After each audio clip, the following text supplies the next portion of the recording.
नमस्ते। आज हम एक नए एपिसोड के साथ आपके सामने हाजिर हैं। आज हम बात करने वाले हैं बहुत सीनियर वरिष्ठ स्पोर्ट्स जर्नलिस्ट से। और अभी हाल ही में ओलंपिक्स खत्म हुए हैं, तो जानते हैं उनके पास से कि कैसा परफॉर्मेंस रहा, क्या करना चाहिए, कैसे इम्प्रूव होना चाहिए इंडियन स्पोर्ट्समैन को, और क्या क्या कमियां हैं हमारे सिस्टम में जिसको इम्प्रूव करनी चाहिए। तो चलते हैं, बात करते हैं शारदा उग्रा के साथ। शारदा जी से बात करने के पहले हम आपसे ये कहना चाहते हैं कि आप हमारे चैनल को सब्सक्राइब कीजिए, लाइक कीजिए, शेयर कीजिए, कमेंट भी कीजिएगा। आप हमें सपोर्ट भी कर सकते हैं इस नंबर पे, आप हमें गूगल पे कर सकते हैं। चलिए, तो अब हम शारदा जी से बात करते हैं। Hi Sonal, good Hi, evening. welcome to our show, Sharda. So glad to be here. Thank you for having me, Sonal. Yes, okay. Nice to have you also. The Olympics have just concluded, so I want to actually talk about what is your view of about the Olympics, the performance of India, its athletics, its athletes, and its other sports persons. Sonal, the main response to the Olympics this time is one of sort of a slightly disappointment. I think because people were looking for more medals as compared to Tokyo, where we won 7, which was our best ever performance at an Olympic Games, including a gold medal in thanks to Neeraj Chopra. So I think here there's just a feeling that we couldn't achieve what we aimed to achieve, but the big comeback from Paris was the performance of the shooting contingent. 3 medals plus 2 more finals. And everyone thought that they 3 more finals. Sorry, so that's 6 finals and 3 medals from it. It's a very good showing. And if you have to build a bulk of the medals that India have to get, shooting has to play a very important sort of component in it.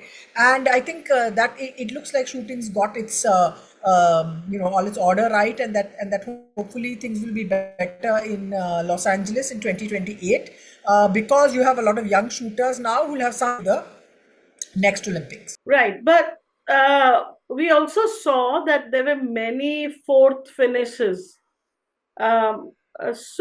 And of course, we had Prakash Padukone who commented that everything is being given to the athletes and the other sports people, and they should now just perform and they should start delivering because everything has been given to them. What's your take on that? Has everything been I given? thought, yeah, I thought Prakash had a fair point because he's not a very sort of controversy seeking kind of an individual. He's a very tough taskmaster as a coach, that has to be said. And I think the fact that our elite athletes are actually very, very well served at this point in time. It doesn't mean that our governance systems are fine, but the athletes certainly get, the top athletes certainly, they can literally pick up a phone and get what they want by way of support and by way of help either at ministry level or through these non-governmental private bodies that sort of assist the athletes and maybe the federations as well. So I think Prakash did have a point. I think he was talking mainly to badminton because they had come in with great hopes. They had come in with hopes of at least 2 medals out of, and Lakshya Sen wasn't in the calculation, which is also very interesting. But and I also perhaps it could have been his sort of annoyance and frustration at the fact that Russia had not won but 2 chances to medal at an Olympics, and it's very tough to do so. So that's where I think it came from. I don't think it came from a bad place. I don't think, and I think Lakshya is and Prakash have a very, very long connection. They go back many decades in that sense, or like a decade at least, given that Lakshya is a young man. And I think Lakshya will understand, the intention and the purpose it came from. I thought Prakash was making a fairly reasonable kind of a point. I know there was a whole lot of social media anger about it and everything, but I think it was a fair point because elite athletes are very, very well served through various schemes and government help and help of organizations like OGQ, JSW, Go Sports. There's a Lakshya Foundation as well, but that's so that they are very well looked after right at the top. Okay. Vinesh Fogart. We cannot go ahead without speaking about her. Uh, Yes. what do you have to say about this little weight, excess weight, which I think is not an uncommon thing in wrestling? your comments on that?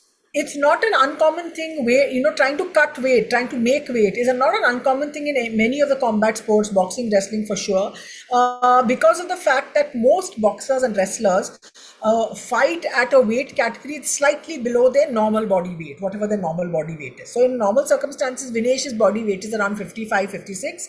She will fight at 53, and to be able to make that weight cut at 53 on the morning of the competition then helps her with food, water, whatever, to fight at like a 55 kilo, 54 kilo fighter in this kind of a contest. So it's not an unusual thing. What is unusual is the fact that Vinesh was competing in two categories below her weight, which is why it was very, very difficult for her to make the cut.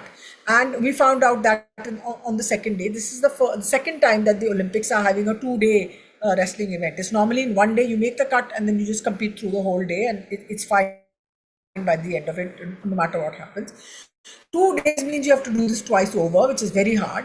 And the rules are fundamentally made assuming male body biomechanics and physiology, and the woman's body's reaction to say fluid intake, how much fluid you will sort of retain. All that is very, very different, but the rules are largely made with male athletes in mind. And then when things like this happen, then the women athlete comes into it, and all these questions arise. And I don't think that the people who made this rule about the weight cut and the disqualification that came out of, even if it was 50 grams over, ever thought that there would be an Olympic finalist in this event.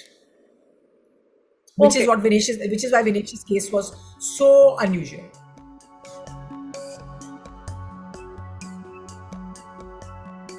What would you have to say about politicization of our various bodies, whether it's wrestling or it is, I mean, all of them are government appointees. You have a comment on that? I mean, the politicization of Indian sport is there for a very long time, and we've seen the adverse effects of it in the case particularly of the wrestlers. We've seen the response to Vinesh and the situation she was in, again, was politically very divided across social media. And it's quite ugly and bitter, and mainstream media came out literally sort of parroting the party line in that sense. And we have to understand that this is what is going on. This whole thing of how someone is a savior to help Vinesh. Vinesh's case is not being argued by the Indian Olympic Association or the Indian lawyers. The French lawyers are arguing her case on her behalf. I think that has to be made clear. But of course, there was this whole narrative, what I call narrative building, narrative control, hero story that everyone is looking for. The politicization of sport is an unfortunate thing. Because, and I think with this wrestling federation, the protest of the wrestlers over the last year, we've seen the absolute, consequence of it, the absolutely end of the line consequence of it, that your top wrestlers have said that the president of their federation has been abusing young wrestlers, young women wrestlers, abusing, harassing, bullying, and no one in the establishment, Brij Bhushan Sharan Singh, and no one in the establishment was able to respond to it for so long because of the fact that he happened to be a member of parliament, and he had certain control over X number of seats in the Lok Sabha and X number of seats in the legislative assembly of Uttar Pradesh. So that shows you in every way the wrongness of political involvement in sport. Until now it had just been things like, okay, you have to get a ground made in a particular case, you've got to get a clearance, that's what you need politics for, that's why you need a political maibap. But this case has just told you it's just a bad idea to have these guys involved in it. Because they completely, the involvement of politicians completely cuts out any avenues of governance improvement, governance evolution also. And which is what we saw in the case of the wrestlers. So much was done to not allow, to sort of prevent Vinesh from going to Paris. Because she is very much the spokesperson and one of the main figures in the athletes, in wrestlers' protest. And so much was put in her way that she should not be allowed to go. I mean, I heard journalists and people say that, oh, she's finished, she's not going to compete, it's just like some drama. So that kind of lack of empathy, what Prem Panikar called an empathy deficit in some parts of our political establishment, is just terrifying. But that's the fate that it is. I mean, if ever people thought there was a good reason for politics to be in sport. The Wrestling Federation of India have shown us why there is no good reason for there to be politics. A political involvement, particular political ideology, when you try and sort of impose it on how sports should be, your sport should be running.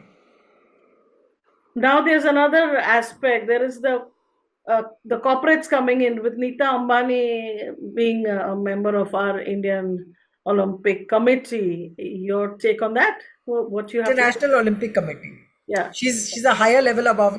She's the International Olympic Committee representative, Okay. member of the International Olympic Committee, not a representative or a spokesperson from India, but just a member from India. The Olympics have run on this way. They are largely members of the International Olympic Committee are people of great affluence and influence in all the countries that they represent. So I'm not surprised that Neeta Ambani has chosen to be there. I think she certainly has some ideas about her role in sport in India and what it should be. She presents herself in that way in the public eye as well as a well-wisher and as a patron of Indian sport. I think she would like to be taking up a very, very key role and not just in the Indian Olympic Association, but I think internationally as well. What the consequences are with reference to how the scene on the ground changes, I don't know. I don't know if there is any active involvement in trying to sort out issues at absolutely the grassroots level, trying to sort out governance issues that are a big bane of Indian sport. Or whether it's just another step in the ladder up her. It's another step on the ladder for Neeta Ambani to go ahead. She set up the India House. We saw all the events that happened around it. So it's very much part of that project of projecting herself as an international sports personality, Olympic sport personality, and being in the conversation when things like that happen. Patron. I have not met her personally. I have not had any conversation with her, so I really don't know. It would be interesting to have a conversation. But like I say, if you own so much of so much, then who's going to ask you any questions? That's my only doubt about the entire scenario. Could it also be for good in the sense that the corporate money coming into sports, helping a lot of sports people who don't actually Absolutely. There is every reason that this money could be used in a good way. And we are seeing that the people at Reliance are using it to support the athletes, as in the track and field athletes, in a very good way. They're getting high quality coaches working with the athletes, and we've seen improvements in performances. So there's no way that it could in any way only seen as something that's horrible, because I think private involvement in sporting administration and how athletes careers are run has been helped a lot by private sporting intervention, whether it was by the Mittal's Champions Trust in say 2004, 2006, 2007, around that time before it shut down, whether it was Olympic Gold Quest, which was started by Prakash Padukone and Geet Sethi, two great Indian sports people, or whether it was by the JSW, which is new in the game, Go Sports, based in Bangalore here where I live, which is based around looking at junior athletes and supporting them as they come through. So that's where you see a lot of the young athletes who make it to the top have come through the Go Sports platform. Whether it's the Reliance Foundation, which has come in literally, it's the newest entrant in this whole field. I think they played a very important role in basically shaking up the government to say that, look, if you do the right things for your sports people, you will get success at the Olympics, and that's what has happened. And because of their success, there was a certain resentment from the government and from ministries saying that, look, we are the ones that give the money, you guys are the ones that get the credit. And that's why you had the top scheme and the Mission Olympic program, Mission Olympic Cell program. That's why it came into it to say, look, let us also take credit for what you're doing, which is fair. It's all our money that the government is spending on supporting elite athletes. So I think private enterprise has a great role to play. I want to see how it will go sort of one step further now over the next decade and a half or so. One thing which was brought out again by Prakash Padukone is mental toughness. Now, he and I think we have physios, we have coaches, we have nutritionists and dietitians there with the sports people. What about sports psychologists? Are there enough sports psychologists, or does everyone need? Like in archery, there were two. In fact, the mixed team and also Deepika, they came in fourth. And there are quite a lot of people who have come in fourth, like Lakshya for that matter, who had twice meltdown. You saw that you really thought he was going to make it, and then he didn't. And we've had in boxing again 4 finishes. So your take on? I mean, do you think everyone needs a sports psychologist? And what do you think of that? I think I think young athletes are well served in the sense that if they want a sports psychologist, it is there on call. I know in the case of archery, for example, they did not have their sports psychologist on call. I had done a story for ESPN India about the Archery Federation, and I spoke to the secretary at the time, who said, "Look, whatever the athletes want to ask for, we give them." And at this point in time, they seem to have not wanted their Korean coach who has helped them, which made no sense. I don't think a sports federation should be answering listening to athletes saying that we don't want a coach that's giving us results, we want somebody else who speaks our language. If you're getting results from a coach that doesn't speak your language, it obviously means he's doing something right.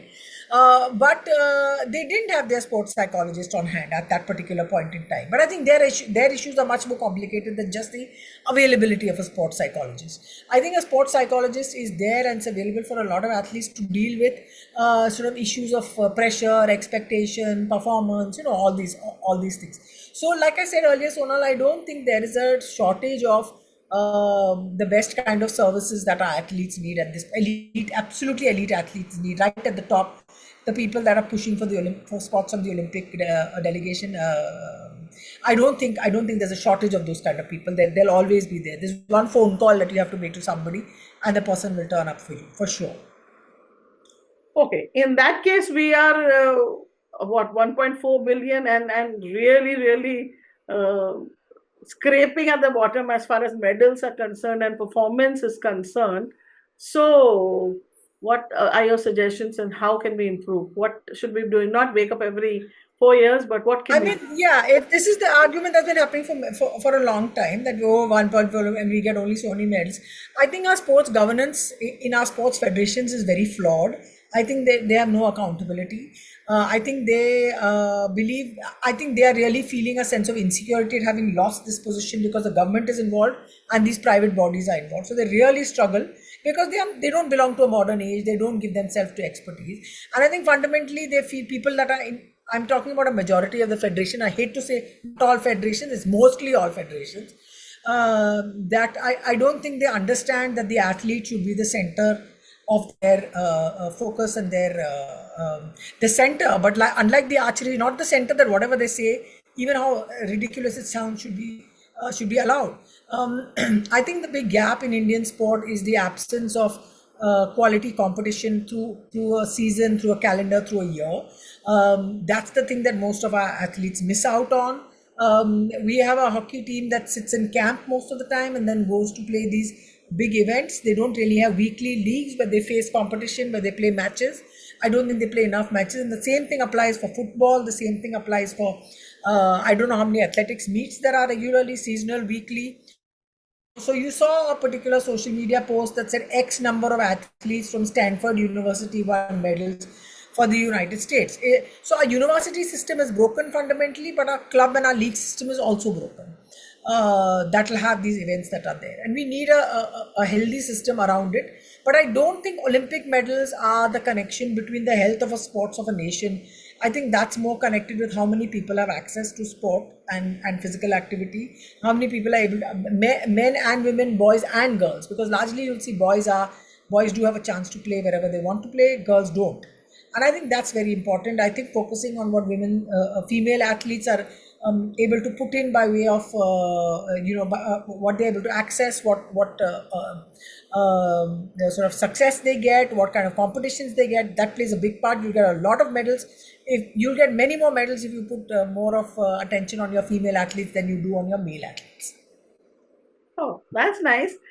Because women are anyway discouraged by society, by families to actually get into sports. So, your take is that if they were I given mean, more attention, they would actually absolutely. deliver better. Absolutely. I just want to jump in at this point, Sonal, and point out, that there was an absurd comment that came yesterday from a former head of the Indian Olympic Association, which said that Vinesh Fogart had not lost X amount of weight, and our wrestler, one second, that Vinesh Fogart had not lost X amount of weight, but Aman Sehrawat had lost weight, and that's because he had better coaches to help him lose the weight. assuming, so this is the kind of mindset that you're looking at, is that the head of an Olympic association thinks that the reaction of a man about man's body and a woman's body to the process of weight reduction or weight cutting or whatever it's called is the same. The point is that it's not. But the thing is, you are seeing Vinesh is being beaten over it on social media for being this kind of person, and you're getting absurd comments from female athletes of great achievement and status in Indian sports history, talking absolute nonsense and rubbish about Vinesh Fogart and what she should do. I'm not even getting close to what parliamentarians are saying about Vinesh Fogart, because you want to tell them just kindly be quiet, because you have no idea what you're talking about. But I think when sports people get into this and start making hateful comments about Vinesh because of she's a particular kind of a person, she stood up to authority, she's defiant. That's a big sign. It's like a red flag to us to actually remind us what women athletes have to go through in this country. This Bharat Ki Beti is the biggest pile of nonsense you will hear from anybody, because we know what Bharat does to its betis majority of the time. What happens to the betis of Bharat? You want to name the athletes, women athletes who've been bad mouthing Vinesh? I mean, Saina Nehwal's comment was absolutely unexpected. It was absolutely over the top and uncalled for. Because she herself has benefited through all the government schemes that have come through in before. She was India's first badminton Olympic medalist in 2011 in London. An extremely like a breakout athlete who changed the face of Indian badminton by her achievements as a junior and then going into senior ranks. So to hear her be so disrespectful of another female athlete was extremely disappointing. Okay. Thanks a lot. On that, we will end. And thank you for talking to us. And it's actually a good thing that it's quite, we are ending on a hopeful note that India is actually on the right path, not doing so badly. And we can expect better results in 2028. So thanks for being with us. Thank you for having me, Sonal. Fingers crossed about 2028. And I'm so glad that our internet connection held up for all this while. Okay great thank you. तो आपने देखा कि किस तरह से हमारे जो sports persons हैं, जो हमारे प्लेयर्स हैं, वो किस तरह से काफी कोशिशें कर रहे हैं और उनको काफी मदद भी मिल रही है। अब देखते हैं कि 2028 में हमारा क्या रिजल्ट रहता है, हम किस तरह से आगे बढ़ पाते हैं कई स्पोर्ट्स में।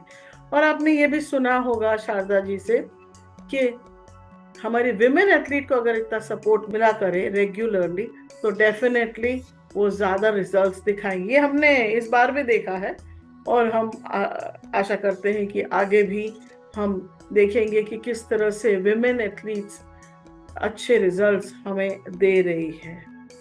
डेफिनेटली आप हमारे शो को लाइक करें, सब्सक्राइब करें, शेयर करें और डेफिनेटली आप कमेंट करना कि किस तरह का आपका ये शो के बारे में आप क्या कहते हैं। आपको कुछ कहना है, डेफिनेटली कमेंट में हमें बताएं। धन्यवाद।